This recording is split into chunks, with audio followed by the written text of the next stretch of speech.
Good morning, or depending on when you're watching this, good afternoon, good evening, or good night. My name is Ross, and as always, told out of Voice of Radio. So today I'm here with a very simple message indeed. And that message is, stop buying those gold cards from Crown Zenith. I came around, right, when Crown Zenith was officially revealed, I came here and I said, just stop buying singles. Now, incidentally, that's still true. Buying singles is still a pretty terrible idea because we are way too early in the release of that set as it stands. Remember, as it stands at the moment, we have seen the release of the Elite Trainer boxes, both normal and Pokemon Center exclusive, and we've seen the release of the Regieleki and Regidrago collections. That's it. That's all that's actually been released. We have got literally 3.5 months until all of the products are actually released. So hold your horses, this set is not going anywhere anytime soon. And we all know that buying singles at the start of a set is a bad idea because that's when prices are inflated. But I showed you the other day that these gold cards, they are bucking the trend, so to speak. These are ones that are becoming very expensive and actually going up in price. So this is going to lead to a few people going a little bit, a little bit silly. And people are going to get worried. And people are going to be going, well, okay, Wassy, fine, right? You've said don't buy singles. Okay, fine, I get it. But, you know what? We're running out of time and we're going to find ourselves in a minute where the prices are going to be unaffordable. It's going to keep climbing. I think I need to buy them now. And hopefully, I can convince you that that's not actually true and it's still a terrible time to go and buy the gold cards. Because it is. Now, if we look at what's happening with these at the moment, if we have a quick look at an update, because I showed you the other day, but we've got a little bit of an update here. Now, I will say Dialga has fallen quite nicely and continues to fall. That's peaked at an $80 card.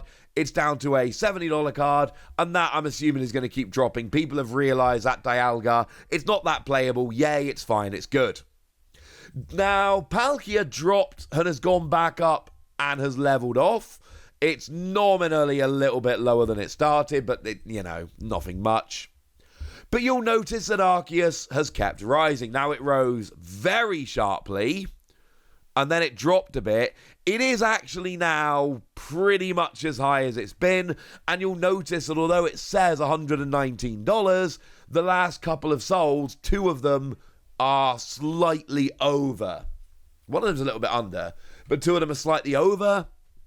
So this one is going up, and we see a very similar thing with Giratina. Jumped up massively, has started to level off.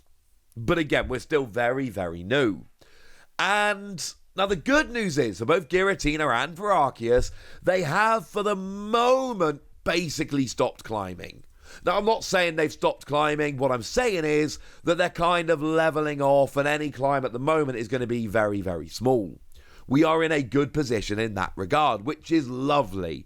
Incidentally, if you want to sell these cards, again, I am only giving you my advice based on past trends. I cannot tell you for certain.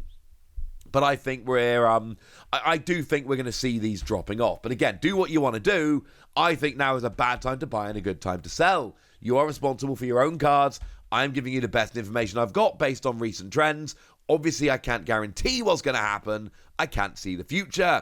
But I do believe I've got a pretty good idea. It is worth noting that both of those cards are currently shown as sold out on TCG Player, so there is every possibility that they come back in stock and do keep climbing for a bit yet.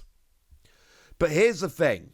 Have you noticed more of your friends pulling this gold card than you usually see pulling the super sought-after alternate arts? Like, I'm assuming most of you know people who have pulled cards like the Moonbeyond from Evolving Skies. Yeah, we all know somebody that's pulled that from a pack. But are you noticing, and I know this is purely anecdotal, I understand that, but are you all noticing that you're finding more of your friends and more people you know and more people on Twitter and Facebook are seeming to pull these gold cards, bearing in mind the set has just come out and there are many products still to be revealed, than we generally see for these super rare chase cards? Because I certainly am. And one thing that we've seen with these special sets in the past is that the pull rates tend to be that little bit better. And they tend to be a bit easier to pull. And I've got a very, very specific example that I can show you from the Pokemon TCG. And some of you, if you've been watching my videos lately, you know which card I'm going to go for here. It's a Shining Charizard that came around in Shining Fates.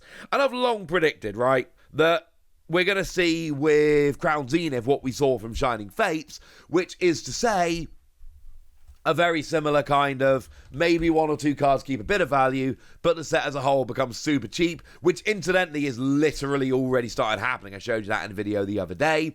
But as it stands at the moment, that does seem to be, already well on course.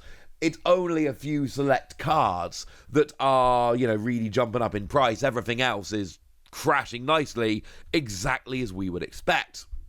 But let's take a look at the last year of the Charizard. Over on TCG Player, you can look at the graph going back 1 year. And if we go back 1 year on the Charizard graph, what do we see?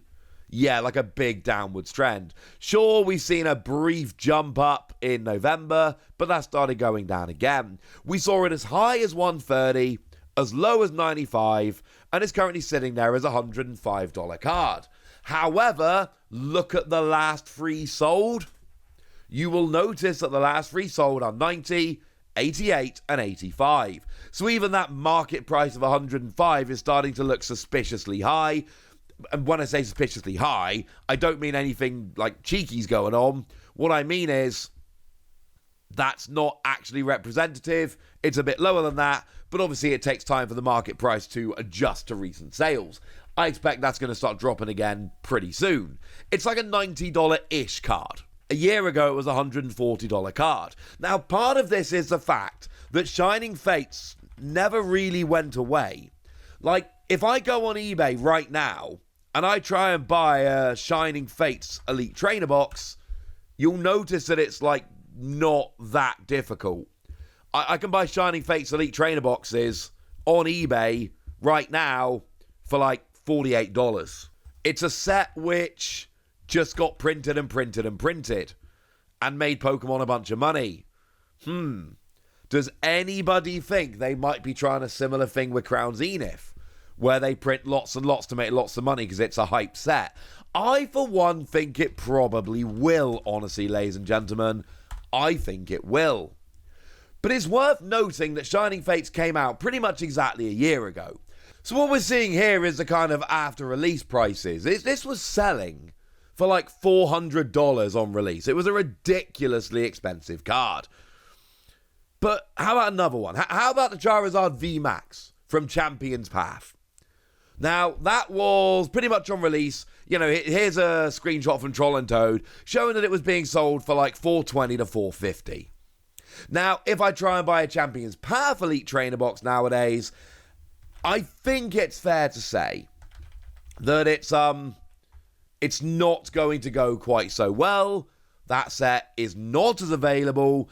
I can still pick them up on eBay for like 90 to a ton. No, to be fair, the 91's got $10 shipping. So let's say a ton. They're going to cost you about a ton over on eBay. So not ridiculous by any stretch of the imagination, but not maybe quite as cheap as you could have once upon a time. Champion's Path being another set which was available and around and all of that. So we all had plenty of chances, my point, to actually go ahead and try and pick this up. So it started off as a $400 card. It is a card which is now basically out of stock and hard to get hold of, and it's been hovering around 180 for the past year. At the start of the year, you can see there it's 182, and then it went as low as 174, and now it's sitting there at 183. It's basically been a $180 card. But, and I cannot stress this enough, this is a card which has been around for a while. From a set where going and buying, packs and, well, you can get rid of packs of Champion's Path, but, buying products with the packs in It's quite difficult. And it's about a $180 card. I've shown you, and this was basically like the hype card. There was another Charizard, I suppose. But there were 2 Charizard from Champion's Path. They were the hype cards. I've shown you what's gone on with the Charizard V Max from Shining Fates. So if we're assuming these are going to either keep going up in value or, hold their value, what we're basically saying is that these cards are going to behave very differently to the equivalent cards in like the past 2 sets like this, because Champion's Path was a set like this, Shining Fates was a set like this. And what we saw with both of them was that when the products were freely available and readily available, it was much, much cheaper. Both of them have gone down significantly from the pre-release hype. Champion's Path Charizard is still half of the pre-release hype, even though you can't get the packs cheaply at all anymore.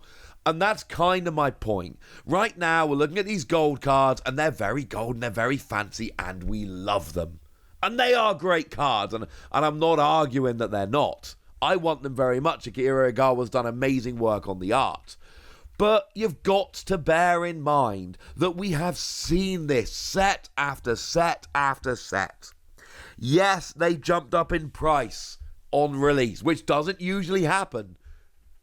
But we know they're going to drop. We know we're at the start of the journey here for Crown Zenith. The only way these keep going up and up and up is if people just artificially inflate the market. And if they do that, you've got no one to blame but themselves, honestly. I'm not telling you they're going to drop in price, but I am telling you I would be very, very, very surprised if they didn't. So there we go. There's my rant for the day, but now it's over to you guys. I want to know what you think about this. I want to know how excited you are about Crown Zenith. I want to know what you pull. I want to know what you want to pull. I want to know anything you want to tell me. So let me know in the comment section. Go nuts. Be nice. And then make sure you like this video, subscribe to this channel, follow me on Twitter at TheWasi. That's where we talk Pokemon and card games and Pokemon card games, all kinds of fun things. And please do consider checking out patreon.com/PTCGradio, where you can support the channel, you can get some bonus podcasts for answering all of your questions, you can go on the Discord and chat with us about, Pokemon or anything else you want, and you can get shout-outs on the channel, like the lovely James Siapinski, who's been a supporter of ours for a little while now, and seems to be like a very lovely person. So thank you very much for all the support, and for being a very lovely person. But by far the most important thing, as always, look after yourselves till next time, would ya? Thank you very much for watching. My name's Ross, and you've been watching PTCG Radio.